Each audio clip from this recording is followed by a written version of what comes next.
Okay.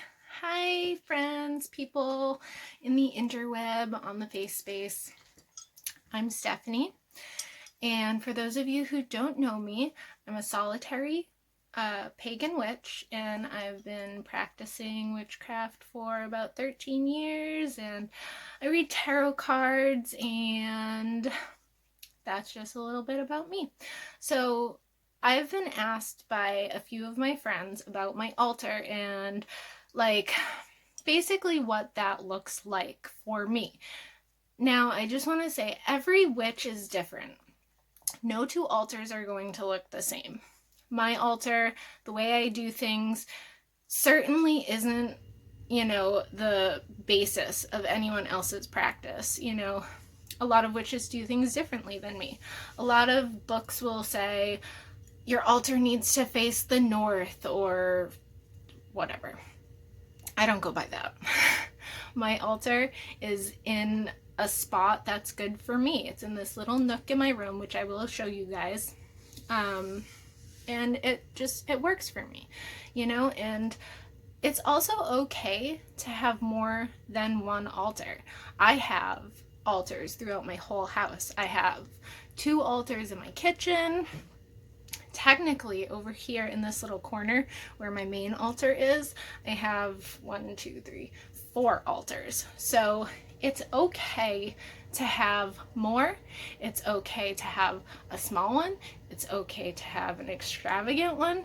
Your practice is yours. It's not anyone else's. Don't ever let someone tell you, oh, well, your altar isn't facing the north, so you can't practice there. That can't be where your altar is, because that's not what this is about. That's not what witchcraft is about. This is all your personal practice, and this is what works best for you. So this setup that I have is what works best for me.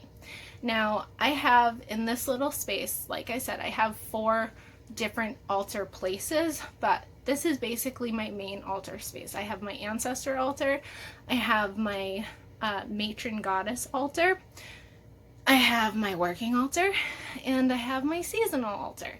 So each I use for a different purpose.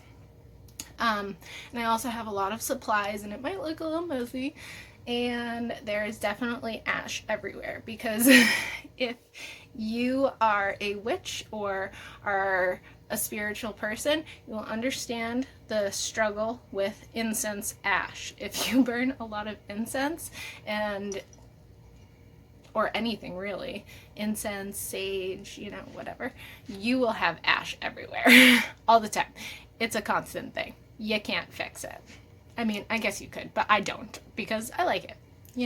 I like the messiness. So I'm going to flip this camera around, and we're going to take a tour of my altar space. Yay! All right, pause this.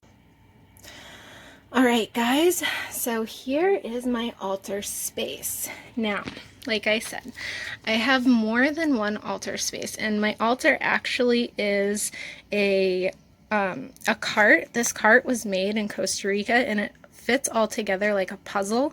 There's no actual hardware on this except on the wheel to keep the wheel on. So this is my altar, and it is beautiful.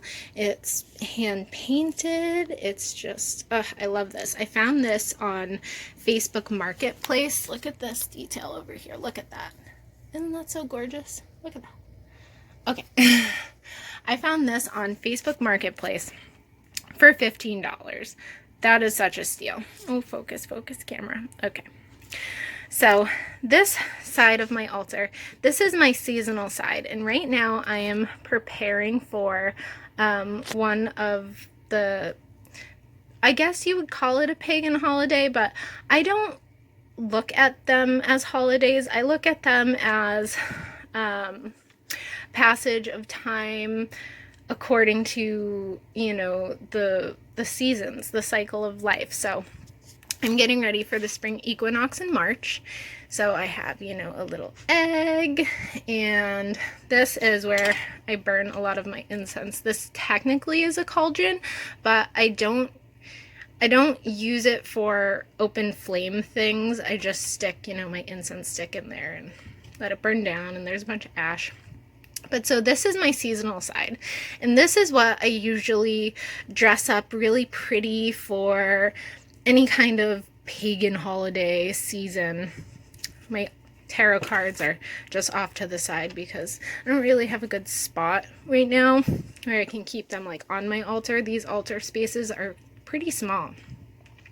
But over here, this is more of like my working altar. This is like my everyday altar, or if I need to do a spell or any other kind of working, this is the side that I do that on. So my last working that I did was this. This is a vigil candle, or some people call them a 7-day candle. And it was just a white candle. I do a home blessing and cleanse every month. So that was February's.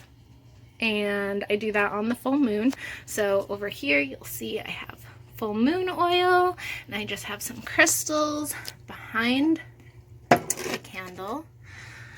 I have more crystals, lots of rose quartz. It's my favorite crystal.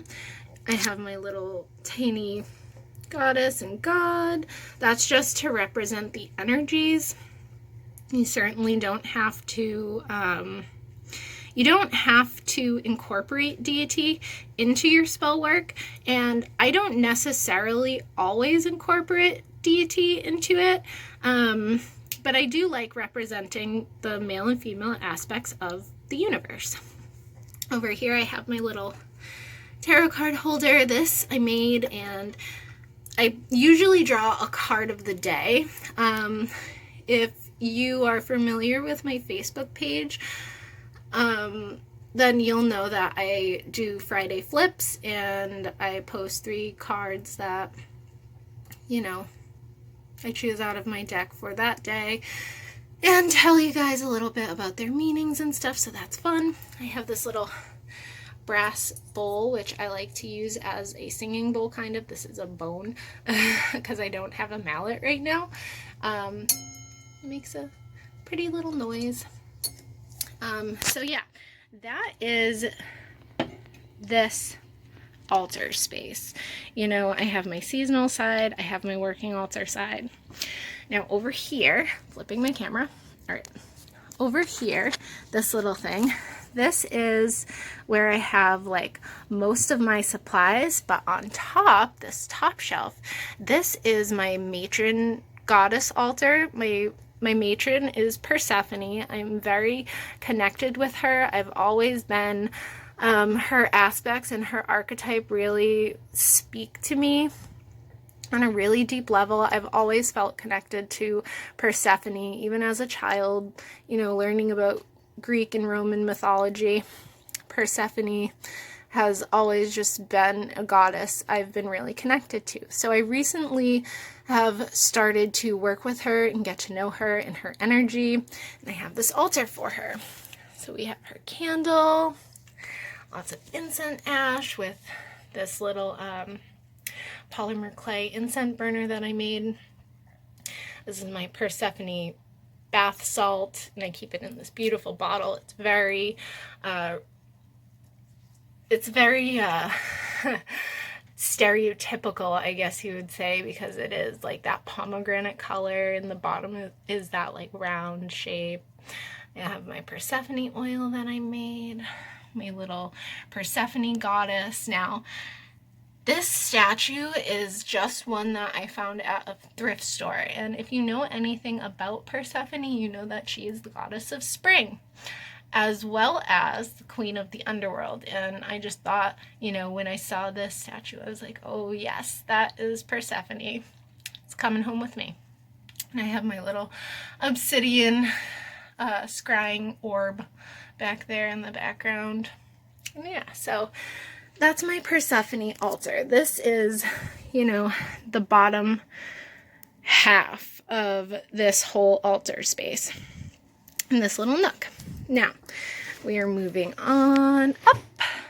This is my Ancestor Altar. This altar, I'd like to add more to it. I'd like to make it a little more extravagant because I I enjoy that. I like the aesthetics of a more extravagant space. But this is where I keep my ancestor stuff. So in the background, that is a picture of my father in the frame, in that beautiful gargoyle tombstone frame. That's my father. This picture down here is a picture of my father and my grandmother. She's next to him. That's when my dad took us to Florida. But both those people have passed. This is my uncle. He has recently passed. My father's ashes. Sorry if anyone thinks that's gross. It's ashes, you know. I can understand, but I like them. They give me comfort, you know. I know that he's passed and his spirit isn't in those ashes, but they do give me comfort. This fork up here, this was made by, I'd say, someone who is more like a brother to me than a friend. His name was Nathan, and he passed at the age of 16, and it was really hard for his biological sisters. It was really hard for my sister. He would have been such a great man had he had the opportunity to live longer, but you know, everything happens for a reason, and I just appreciate the time that I was able to know him, you know. So that is also on my ancestor altar. Put that back up there.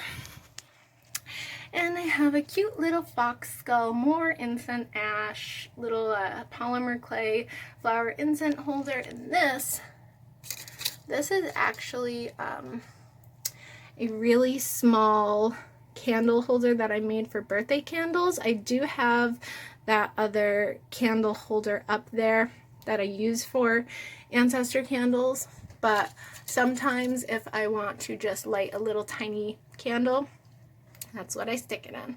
So this is my altar, and like I said, you don't have to make your altars as extravagant as I make mine. You know, I really like the aesthetics of my altars, but it's so much more than that. You know, the placement of each item is really significant. This side, you know, I'm not even finished with. The spring equinox isn't for a few more weeks, so I'll be adding to this altar. And, excuse me. It's just very important for everyone to practice the way that they feel most comfortable. So I hope you guys like this video, and so that was my altar tour video, and I hope you guys liked it. And like I said, if you want to see my other altars, just leave me a comment. And the next video I will be posting will be a flip through of my journal. Some people call them a book of shadows. I usually call it my mirror book. There's a whole explanation behind that, and I'll explain that in the video. But thank you for watching and liking and commenting and maybe sharing if you feel like it. And blessed be everybody. Have a great day.